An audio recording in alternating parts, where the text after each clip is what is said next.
You're watching Rogers TV London.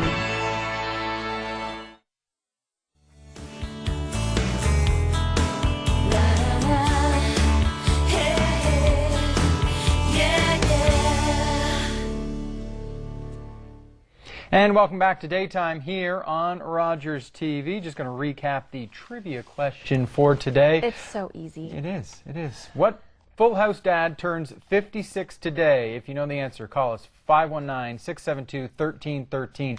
And remember, we need his real name, not his Full House name. Yeah, exactly. Do you remember what his Full House name was? Danny Tanner. There you go. Wow, we Tanner. are totally giving it away. The prize up for grabs today is a $50 gift card to Rogers Plus. Okay, well, this weekend is doing fireworks is pretty common and unfortunately a rather not safe thing to do. It can be safe though, and that's why we have Jason Poole here, public fire and life safety educator with the London Fire Department. It's good to have you here because there's some really good information that people need to know before they set off these fireworks for this weekend. For sure, a lot of people like to have fireworks in their backyards. We prefer if you went out and went to a public venue where professionals are lighting them off, but in many cases people like to buy their own and put on their own show. So what are some things that people can do to make sure that if they're going to do it, it's going to be done in a safe manner? Make sure the consumption of alcohol is not a factor when you're lighting a firework. Make sure it's one person designated to look after igniting the firework. Why is that important? Well, we want to keep the family away from. We don't want kids running around where the area is being fired, and if something does happen, they're too close to the firework being ignited and they can become injured. And I think that's the big thing, is don't let kids kind of work with these fireworks. It should be an adult. It should be somebody 18 or older. Okay, sure. Now, is there a regulation or law for who can buy fireworks? There is. There's a city bylaw that states you have to be 18 years old or older to purchase fireworks in London. So it only makes sense that those who are going to light them have to be 18 or older as well. Correct. Absolutely true. Okay, so you've brought a couple things with you today. Walk us through sort of a demonstration as to safe use. Well, let's start with the common thing. Kids. They love to use sparklers. Sure. Well, the sparklers can be dangerous because what can happen is when you light them, the kids like to run around, twirl them, and they can actually burn themselves or cause a burn injury to somebody else. So maybe not such a safe idea. What we like to see used is something like this. The glow stick? Oh, wow. Kids can twirl around and play, throw it up in the air, it lands on the ground. Nobody's going to get hurt using this. Much safer solution. And you can buy those anywhere.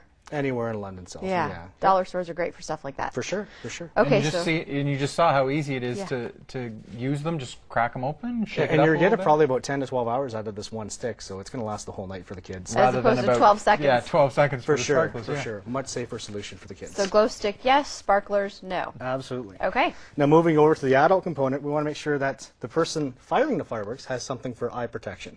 Now this may be a little bit excessive, but we want to make sure the eye is covered all the way over. And that way, if any sparks do come up, we don't have an eye injury. Does that happen? Yes, it does. How many calls a year do you get for firework safety? Well, we're pretty fortunate here in London. We don't get a lot of calls because we do a lot of education in our public. And by educating the public on safer solutions for igniting fireworks, we want to make sure you continue to be safe. Now, obviously, you're going to have to be close when you're igniting the firework. But after it's lit, is there a safe distance that you should be away after you light one of those? As soon as you ignite the device, step back as far as you can get away from it. Okay, so the further away, always the better. Okay. Is it probably a good idea to have some sort of method to distinguish if things go wrong? Absolutely. If you can have the garden hose always located as close as you can to the device, that way if something does go astray, you can put it out with the garden hose. Or even better yet, get a second pail and put some water into that pail. That way if something goes wrong with it or the device does not fire, a lot of people will try to reignite the device. Don't try to do that. Actually dump it into a pail of water. It's much safer that way. Talk a little bit about the pail that you have here today. Obviously there's a firework in it. Yes. What's inside the pail? Well, it's just ordinary sand. Okay. And the reason we recommend sand because it doesn't tighten up or loosen too much like a dirt would. Where sand sticks together pretty good, holds the device in nice and securely so it does fire straight up and not off to the side. Now, I know in neighborhoods that I grew up in, it was pretty common to light off fireworks all at the same time and have quite the display. Is that a good idea? I mean, I remember there'd be like 4 dads out there all lighting at the same time.